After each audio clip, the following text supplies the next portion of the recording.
نحمده ونصلي ونسلم على خاتم النبيين اما بعد فاعوذ بالله من الشیطان الرجیم بسم اللہ الرحمن الرحیم۔ اللہ پاک نے کائنات بنائی اتنی بڑی، طرح طرح کے نظارے ہیں، کہیں ٹھنڈے علاقے ہیں، کہیں گرم علاقے، کہیں صحرا، کہیں بیابان، کہیں خوبصورت باغات، کہیں پہاڑوں کی قطاریں۔ سبحان اللہ، اس پوری کائنات میں جو خصوصیت، جو شرف اللہ پاک نے مکہ و مدینہ کو عطا فرمایا وہ انہی کا حصہ ہے۔ دونوں شہر عظمتوں والے، رفعتوں والے ہیں۔ سبحان اللہ، امیر علیہ سنت نے کتنی پیاری بات کہی، وہاں پیارا کعبہ، یہاں سبز گنبد، وہ مکہ بھی میٹھا تو پیارا مدینہ۔ سبحان اللہ، مکہ مکرمہ کے نام ہم اس ویب سیریز میں سن رہے ہیں، تو مکے کا ایک قدیم نام فاران بھی ہے۔ فاران، اور فاران کس زمان کا لفظ ہے، فاران سے کون سا علاقہ مراد ہے، فاران کہنے کی وجہ کیا، یہ بھی میں آپ کو عرض کرتا ہوں۔ فاران اصل میں عبرانی زبان کا لفظ ہے۔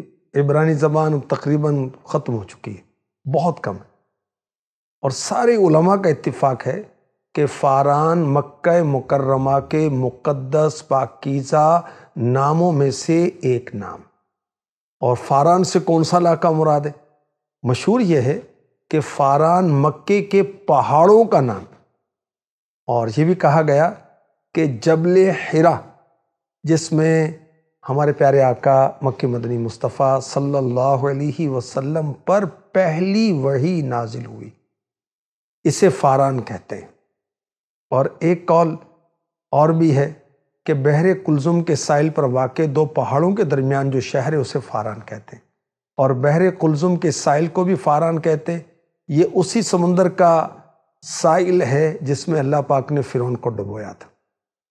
اور یہ بھی کہا گیا کہ قوم عمالقہ کا سردار فاران بن عمرو بن عملیق، اور کہا جاتا ہے کہ یہ پہلا شخص ہے جس نے عربی زبان میں گفتگو کی تھی۔ اس کی طرف حرم کے پہاڑوں کی نسبت کی وجہ سے مکے کو کہتے ہیں فاران۔ اور یہ نام جو ہے تورات میں بھی ہے۔ تورات کیا ہے؟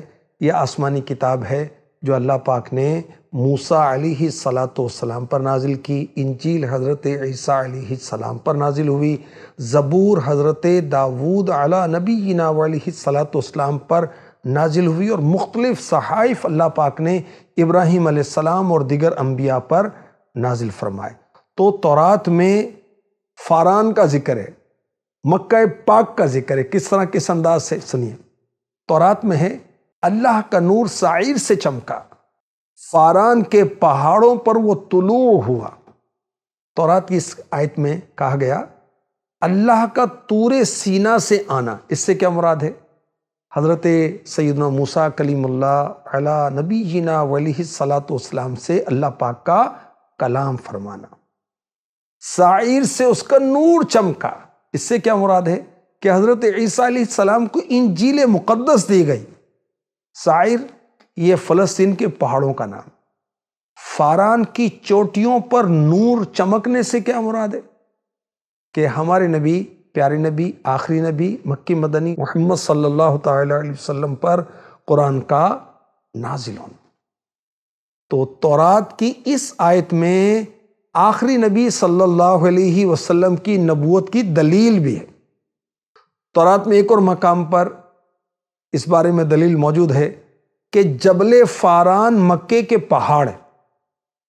وہ اس طرح کے حضرت اسماعیل علیہ السلام اپنے والد محترم اللہ کے نبی حضرت ابراہیم علیہ السلام جو خلیل اللہ ہیں، ان سے جدا ہوئے تو اسماعیل علیہ السلام فاران کے جنگل میں ٹھہرے۔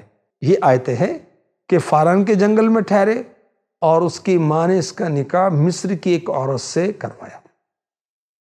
تورات کی سائٹ سے ثابت ہوا جبل فاران، فاران کے پہاڑ حضرت اسماعیل ذبیح اللہ علیہ السلام کا مسکن ہے، جائے سکونت ہے، جائے قرار ہے۔ اور اس سے پہلی والی آیت اس بات کا اشارہ تھا کہ نبوت فاران کے پہاڑ پر دی گئی، تو لازم آیا یہ نبوت اولاد اسماعیل پر نازل ہوئی، فاران انہی کا مسکن تھا، تو کیا ثابت ہو رہا ہے؟ نبوت اولاد اسماعیل کو دی گئی، اور اولاد اسماعیل میں ہمارے آقا صلی اللہ علیہ وسلم ہے، جو مکہ مکرمہ میں مقام ابراہیم و اسماعیل علیہ السلام پر مبعوث ہوئے، یعنی آپ نے نبوت کا اعلان فرمایا۔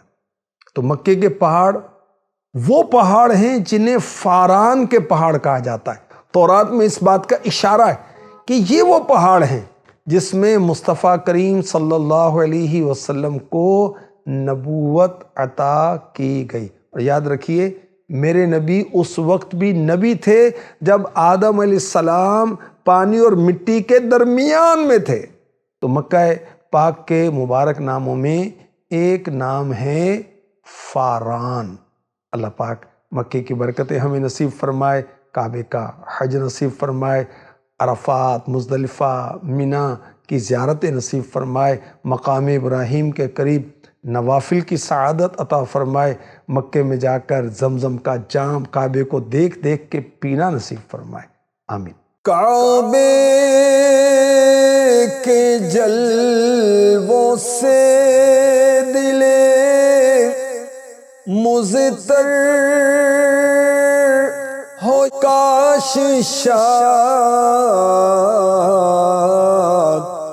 لطف طواف خانہ کعبہ نصیب ہو۔